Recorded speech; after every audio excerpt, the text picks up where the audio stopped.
कोई one time वसूली करेगा क्या? आज करेगा तो उसको मालूम है फिर क्या हो जाएगा।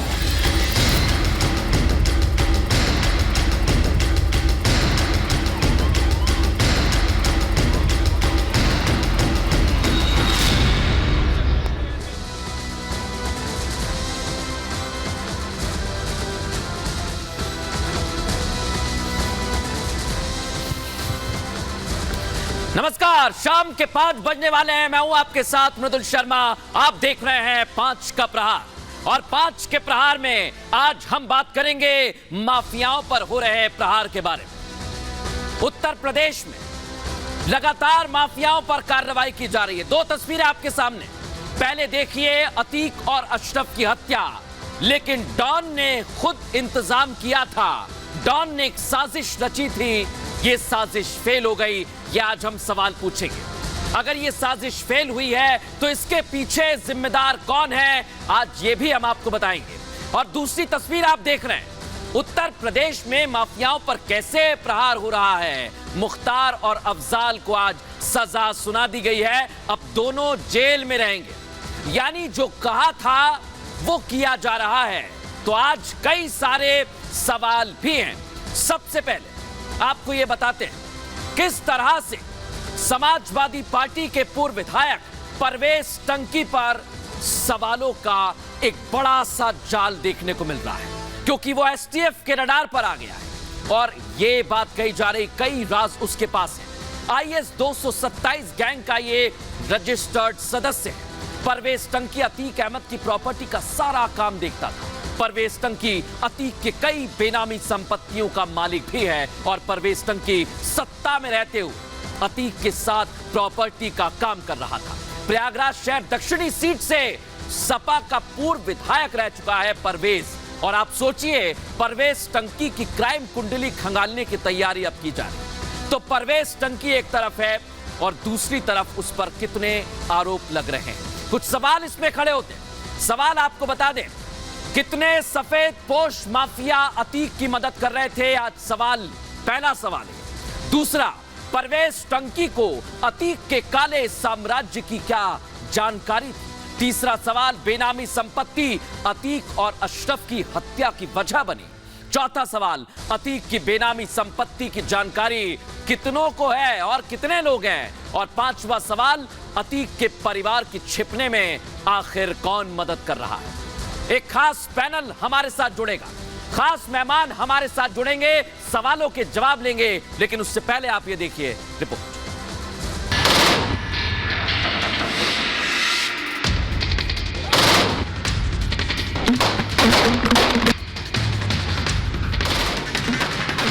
हत्या से ठीक पहले माफिया अतीक ने यह इशारा किसे किया था? मौकाए वारदात पर वो कौन था जिसे देखकर अतीक ने सिर हिलाया? क्या अतीक का यह इशारा शूटर्स की ओर था? सवाल इसलिए क्योंकि माफिया ब्रदर्स के मर्डर पर बहुत बड़ा खुलासा हुआ। खुलासा ऐसा जो हत्याकांड की जांच की पूरी दिशा और दशा को बदल सकता है। सूत्रों के हवाले से खबर है कि अतीक खुद पर फर्जी हमला करा सिक्योरिटी बढ़वाना चाहता था, इसलिए उसने गुड्डू मुस्लिम को ऑर्डर दिया था, जो ऐसे शख्स की तलाश में था जो हवाई फायर कर दहशत फैलाए और अतीक अपनी सुरक्षा बढ़वा ले।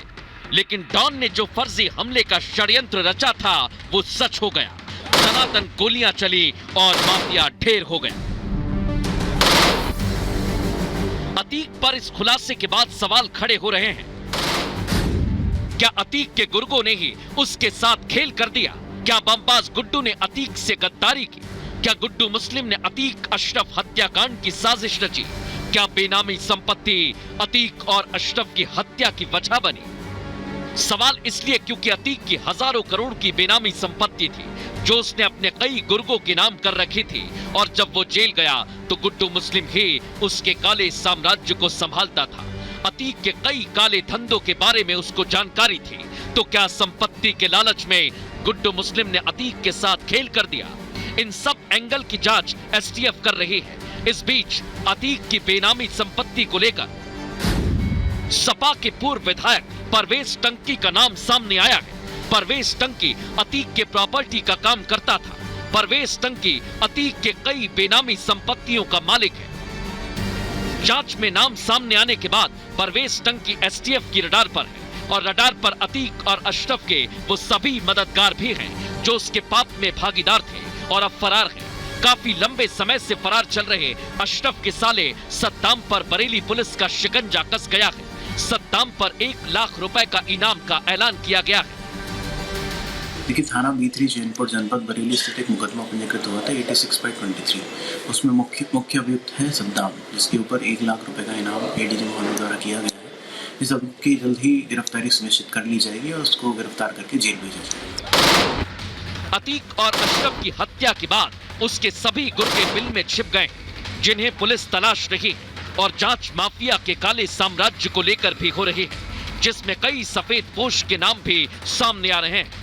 ऐसे में सवाल ये कि कितने सफेद पोश माफिया अतीक की मदद कर रहे हैं और क्या अब उन पर भी कार्रवाई होगी? Bureau report, Republic Bharat. और आज कई सवाल खड़े हो रहे हैं क्योंकि एक के बाद एक माफियाओं पर कार्रवाई की जा रही है और आज एक और बड़ी खबर भी सामने आई है। क्या खबर है बता देते हैं। अंसारी ब्रदर्स पर कार्रवाई की गई है। कैसे कार्रवाई की गई है? गैंगस्टर एक्ट के तहत मुख्तार और अफजाल को सजा सुनाई गई।